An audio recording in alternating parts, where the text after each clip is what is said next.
Face aux violations du cessez-le-feu conclu il y a une semaine, le président ukrainien Petro Poroshenko a réitéré sa demande. Depuis Kiev et en présence du commissaire européen à l'élargissement Johannes Hahn, il appelle de ses vœux le déploiement d'une force internationale de maintien de la paix sous mandat de l'ONU, alors que Paris, Berlin et Moscou souhaitent poursuivre la mise en œuvre des accords de Minsk.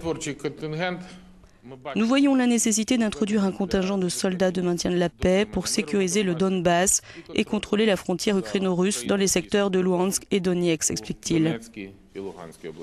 Une mission de l'Union européenne dans le cadre de la sécurité commune et de la politique de défense est la meilleure option pour une opération de paix durable.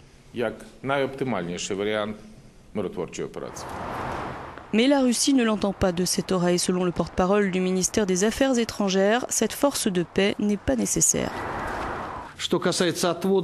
Concernant le retrait de toutes les armes lourdes le long de la ligne de séparation, le processus sera facilité par l'OSCE avec le soutien du groupe de contact. Les inspecteurs de l'Organisation pour la sécurité et la coopération en Europe sont aussi supposés assurer la surveillance effective de l'accord de cessez-le-feu. Tout est là. Nous sommes convaincus que les deux parties doivent et peuvent résoudre chaque point du conflit en se basant sur les accords de Minsk. Les États-Unis se sont dit profondément troublés par le non-respect du cessez-le-feu.